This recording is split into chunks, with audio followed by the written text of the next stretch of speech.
are, ladies and gentlemen, we are here. The wheel is here.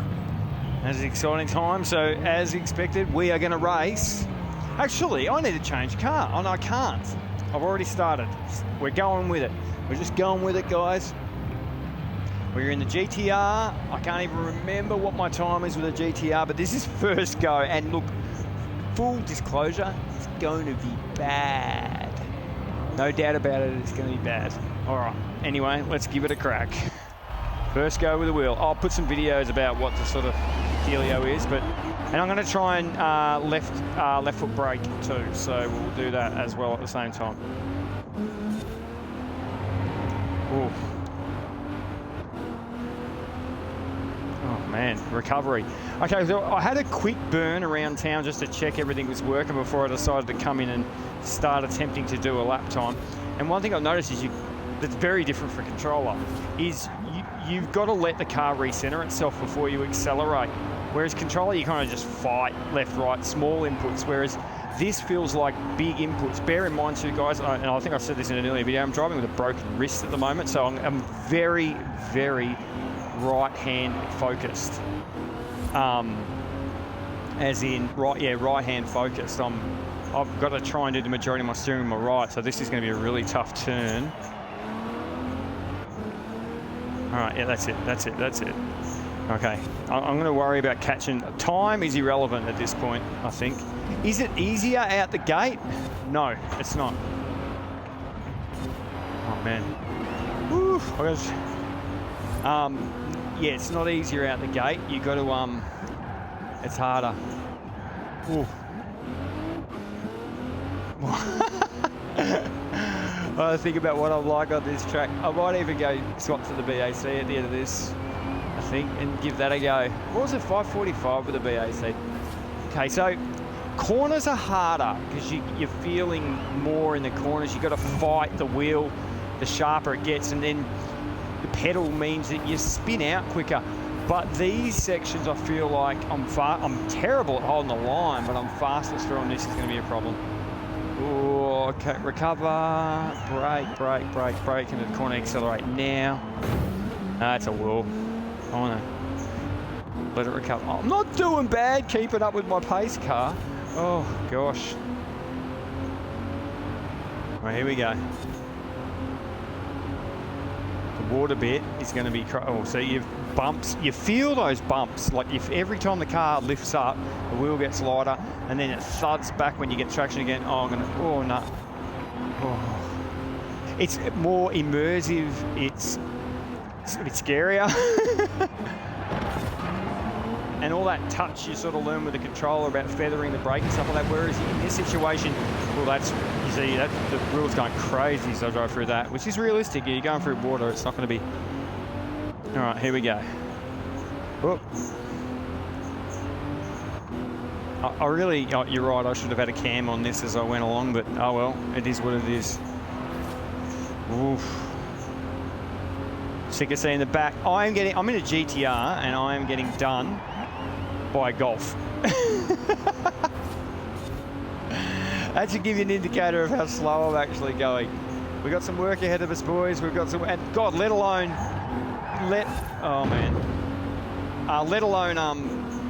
becoming manual and changing gears myself. I'm autoing this.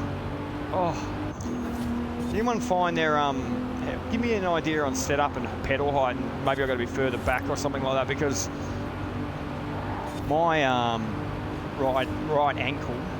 left ankle on the brake is really starting to hurt. Oh, have to rest it a bit here, but I'm going to need it again in a second, no doubt.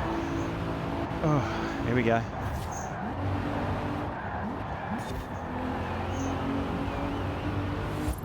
All right. What was my time? I was 6 seconds, 5:45 in the BAC. I must have been 5:39 in the in this car, I think. 5:39 in this car with the controller. That's interesting. More fun though, got to be said. Oh, so this bit does me in. Okay, I came to a stop there. I'm driving cautiously too because I'm very acutely aware that if I come off, I'm going to wear it in the comments. You suck. Yes, I do. Wow. I've been watching a lot of the E-series, E-racing series that's been on Twitch with, you know, guys like Twitch and YouTube for that matter, with like Jimmy Broadbent and Lando Norris and these sorts of dudes, and I'm in awe right now, like how they managed to drive that fast in those sims. I'm making a spirited comeback here, if I can hang in it.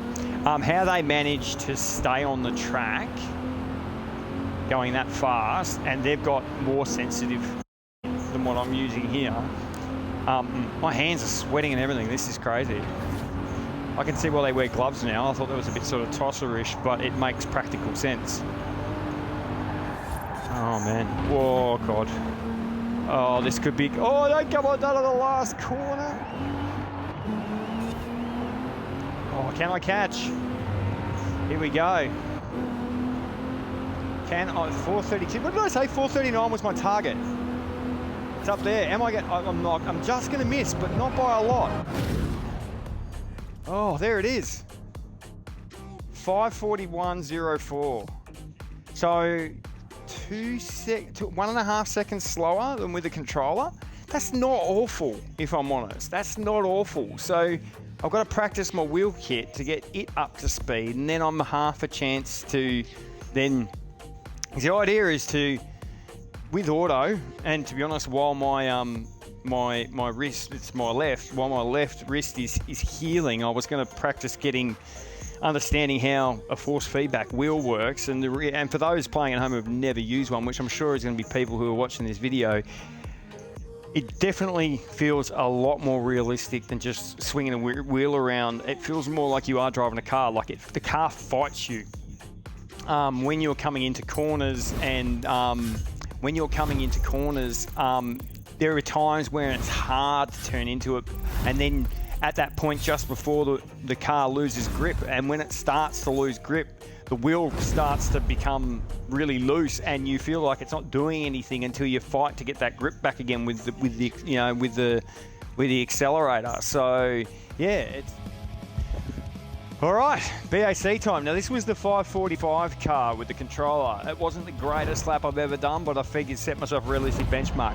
The flip of this car and why I did the GTR first. The GTR gripped a bit better, so I had a feeling it was going to be a bit easier to throw around. This one's going to be the real test because it doesn't grip as well and it's much faster out of the corners. So anything could happen here, guys. So this is the real benchmark. Off we go. Now, we're chasing the same car because I obviously didn't get it last time. This feels more like actually, this is better with a wheelless car. The GTR felt big and slow. I mentioned that the big GTR felt heavier, but this felt lighter, and that is noticeable in the steering. Like this car feels very different. Oh, I felt that bump. That bump, you felt right through the wheel. I'm half a chance to catch this dude. Yeah, I can get him in this car. This is much quicker. This feels quicker. This feels better. I mean, I love me with some GTR. Oh, I could be speaking too soon here. No, I held that pretty well. I'm not very good at staying on the racing line just yet, but this is not bad. This is not bad. So far, so good. Hold that line. Brake.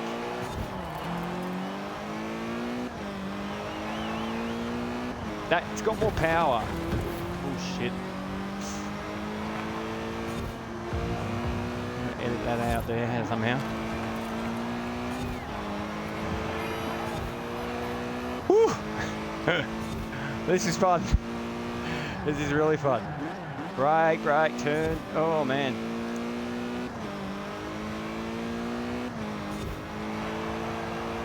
He's pulling away, but what was I going to do? Now, so 5:45 was the time in this car with a controller. So that's essentially all I'm trying to beat here. And now from memory too, and this is the GTR did all the catching up in the straight bits on that Golf that we've got ahead of us at the moment, whereas this car's top speed's like not that much, 170 or something like that. I mean, which is quick enough as it is, but this was a bit.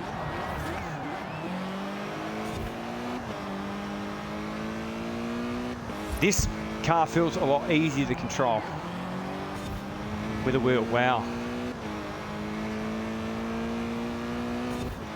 Yeah, it's just a shame. Oh, yeah. Wow. You really feel the bumps. If you hit a curb, you feel it through the wheel. You're going to put your fingers on your thumbs on the outside. Oh man. Yeah, I feel like with this might be the training car, lads. This might be the training car. I thought the GTR was going to be, but wow. Oh, this still vibrates. This guy, he's got more power through there. So look at that. I would have thought this would float. All right. So this is where this guy's going to pull away from me. My foot is flat at this point. And I think around here I brake normally. A little bit of brake. No braking at all. Oh, a little bit here. There you go. All right, I'm at 6 now. I wish I could manually. 150, 170 is the quickest for this. I've got to get this corner a bit better. Yeah, there we go. I want to race quick because I have a sneaky suspicion I'm going to immediately beat my controller time. And then here I am with the GTR saying that the wheels are going to be slower. It's going to take some practice. I've got to shave 1.5 seconds off my lap time before I can even think of going to a manual. It's sequential. I've got the flappy paddles on this. They don't do anything, but yeah, right now because I haven't set it to manual. But old mate's pulling right away here.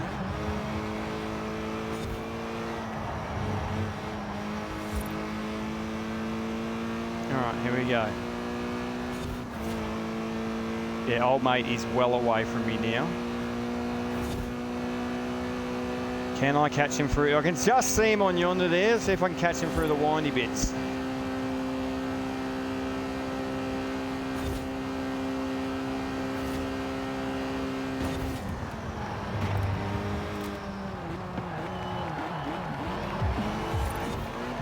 Sorry, I really had to concentrate. Oh, no, I really had to concentrate there. Woo! This is good. I'm a fan of this. Yeah, this is now far out. Yeah, bit of racing, boys. That's what's happening right now. Can I catch my mate?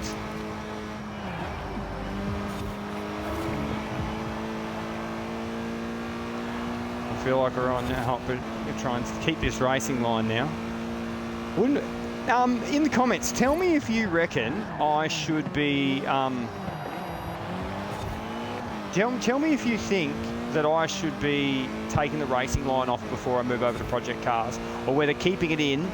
There's different schools of thought. I remember watching a few videos, a few of the more helpful content creators talking at the beginners saying keep the racing line on for as long as you're allowed because it helps you learn about racing line. But I think the trick is to not just be focusing on the line and still be looking at the corners and working out where you're going to be taking those corners and then seeing if it matches up with the racing line. Oh, the ABS, like when you accelerate, you feel the shudder. There's a brake where you feel the shudder of the ABS.